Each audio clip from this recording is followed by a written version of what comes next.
Well इससे पहले हमने बात की थी कि फ्लोटिंग रेट बॉन्ड जो है उसमें चूँकि नाम से ही ज़ाहिर है कि इसमें जो इंटरेस्ट रेट होगा वो फ्लक्चुएट करता जाएगा एज़ पर द मार्केट में जो भी इंटरेस्ट रेट उस वक्त चल रहा होगा उसी के हिसाब से यहाँ पर भी ऑर्गेनाइजेशंस को इंटरेस्ट बेयर करना पड़ेगा। फिर the third one is zero interest rate bond. इसमें क्या होता है कि zero rate interest bond do not pay any regular interest to the investor. In such types of bond, issuer only pay the principal amount to the bondholder. इसमें सिर्फ और सिर्फ principal amount की पेमेंट की जाती है, किसी भी इंटरेस्ट की पेमेंट यहाँ पर नहीं होती।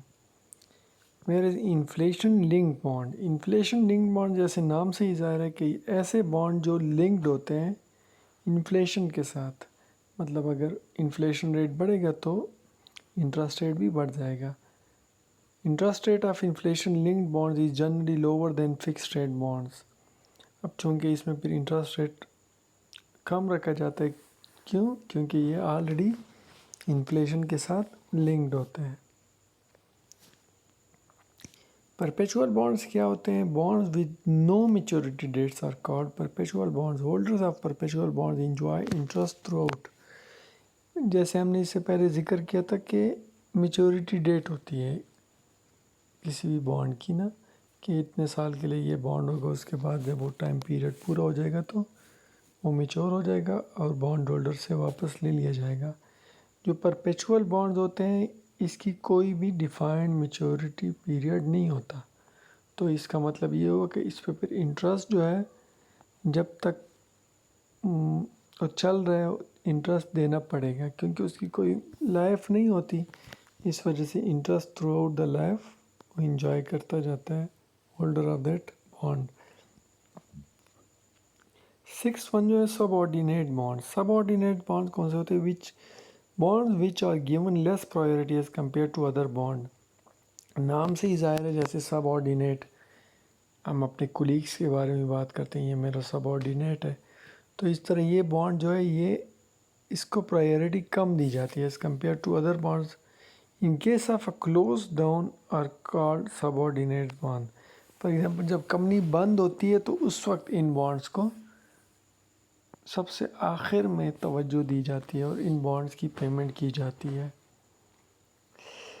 इन केस ऑफ लिक्विडेशन, मतलब जब कंपनी बंद होने जा रही हो, subordinate bond are given less importance as compare to the senior bond which are paid first. नाम से ही ज़ाहिर था, जैसे सबऑर्डिनेट बॉन्ड होते हैं कि जब भी कंपनी लिक्विडेट होगी तो उस केस में फिर क्या होगा, सबसे लास्ट में प्रायोरिटी दी जाएगी सबऑर्डिनेट बॉन्ड्स की। इससे पहले जितने भी बॉन्ड्स होंगे उनकी पेमेंट कर दी जाएगी होल्डर ऑफ द बॉन्ड को। बेयरर बॉन्ड्स कौन से होते हैं? 7 नंबर पे, bearer bonds do not carry the name of the bond holder. इस पे जो बॉन्ड होल्डर का नाम है वो नहीं लिखा होता। And any one who possesses the bond certificates can claim the amount. ये ऐसे ही जैसे बेयर चेक होता है, जिसके पास चेक होगा वही कैश करवा सकेगा। तो बेयरर का मतलब है जिसके पास वो चीज़ अवेलेबल होगी उस टाइम पे, उसमें किसी का नाम नहीं होता, जिसके पास वो बॉन्ड होगा उसी को पेमेंट की जाएगी। If the bond certificate gets stolen, मतलब अगर चोरी हो जाए या गुम हो जाए इस तरह, any one else with the paper can claim the bond amount. कोई भी उस बॉन्ड की अमाउंट को क्लेम कर सकता है। 8 1 war bonds are issued by the government to raise fund in case of war. तो इसमें मैक्सिमम जितने भी हमने टाइप्स ऑफ बॉन्ड पढ़े उसमें मैक्सिमम फर्स्ट वर्ड से ही आपको अंदाज़ा हो रहा है कि इस बॉन्ड की फर्दर क्या डेफिनेशन हम कर सकते हैं।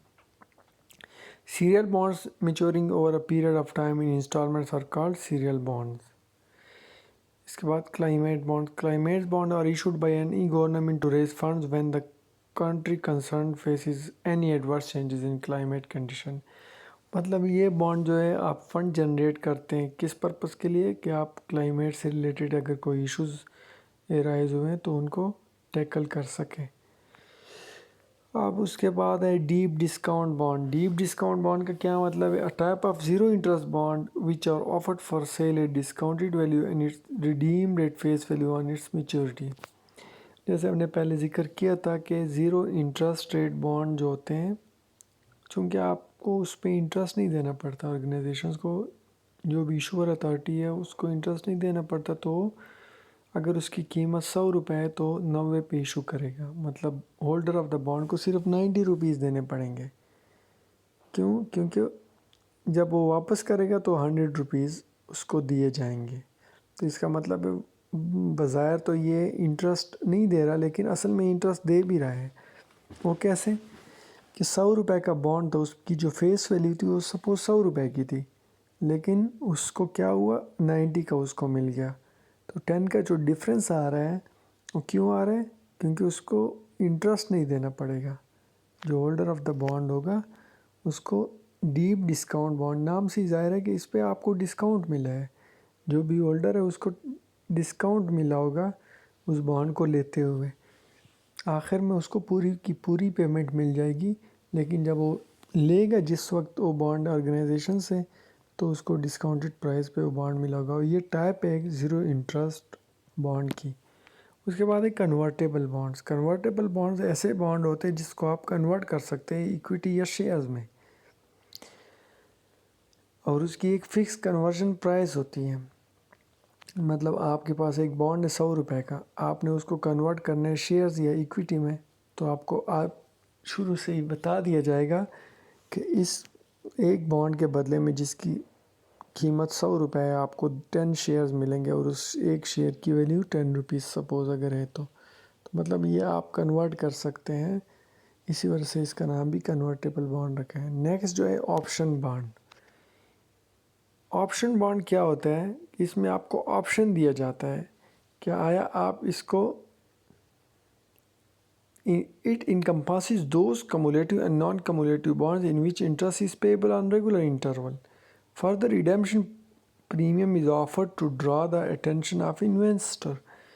मतलब इसमें आपको ऑप्शन दी जाती है कि आया आपने अगर ये रिडीम करना है, मतलब ये वापस देना है ऑर्गेनाइजेशन को, तो आपको इसका भी ऑप्शन दिया जाता है और आपको उस पर प्रीमियम भी मिलता है। फॉर एग्ज़ाम्पल अगर होल्डर ने एक बॉन्ड था जिसकी कीमत 100 रुपये थी, अब वो ऑर्गेनाइजेशन चाहती है कि वो बॉन्ड उसको वापस मिल जाए, तो उस केस में वो क्या करते हैं, उसको 110 रुपीज़ दे देते हैं, जिसको हम प्रीमियम बोलते हैं। यहाँ पे 10 रुपीज़ का उसको प्रीमियम मिल गया।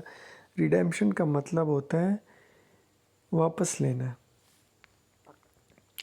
नेक्स्ट जो है इन्फ्लेशन बॉन्ड था। Bonds in which coupon is adjusted for inflation. Coupon क्या चीज़ थी? इंटरेस्ट रेट था। So as to ensure that the return is provided to investor which is free from effect of inflation. यानी ऐसा bond जिसमें जो coupon या interest rate होता है वो इन्फ्लेशन के साथ डायरेक्टली लिंक होता है। मतलब जितना इन्फ्लेशन रेट अगर बढ़ेगा तो इंटरेस्ट रेट भी बढ़ जाएगा। मतलब इस केस में फिर क्या होता है, जो होल्डर ऑफ द बॉन्ड होता है वो बच जाता है इन्फ्लेशन से। अगर हम फीचर्स ऑफ द बॉन्ड्स की बात करें तो इसमें पहला जो फीचर है पार वैल्यू। पार वैल्यू क्या होता है? It refers to the value stated on the face of the bond. मतलब अगर आपसे कोई पूछ ले कि बॉन्ड के क्या फ़ीचर्स होते हैं, क्या खुसूसियात होती है, तो आपको सबसे पहला जो है कि बॉन्ड एक ऐसा पीस ऑफ पेपर है जिसके ऊपर फेस वैल्यू लिखी होती है, which shows the amount which the company और गवर्नमेंट बॉडी प्रोमिस टू पे eight the time of maturity. मतलब उस पर वो अमाउंट लिखी होती है जिसका कंपनी वादा करती है कि जिस बंदे के पास भी ये बॉन्ड होगा, हम उसको जब भी वो हमारे पास आएगा हम उसको ये पेमेंट करेंगे। कूपन रेट क्या होता है? It is nothing but the fixed rate of interest payable to the bond holder. Simple. Maturity date पहले भी हमने जिक्र किया था कि वो डेट जब बॉन्ड का टाइम पीरियड ख़त्म हो जाएगा और ऑर्गेनाइजेशन उस बॉन्ड होल्डर से वो बॉन्ड वापस लेकर उसको प्रिंसिपल अमाउंट और इंटरेस्ट इफ़ एनी, क्योंकि ये भी हो सकता है इंटरेस्ट ऑलरेडी उसको पे किया जा चुका हो, तो प्रिंसिपल अमाउंट की पेमेंट कर दी जाएगी। रिडेम्पशन वैल्यू क्या होती है? Is value paid to the bond holder at the time of expiry of the term for which bond is issued. जब वो वापस करेगा। रिडेम्पशन का क्या मतलब है? जब आप किसी को चीज़ वापस करने जा रहे हो तो उस वक्त आपको जो भी वैल्यू मिलेगी, जो भी बॉन्ड होल्डर होगा उस वक्त उसको जो भी वैल्यू मिलेगी उसको रिडेम्पशन वैल्यू बोलते हैं। यानी बॉन्ड वापस करते हुए जो भी उसको उसकी कीमत मिलेगी।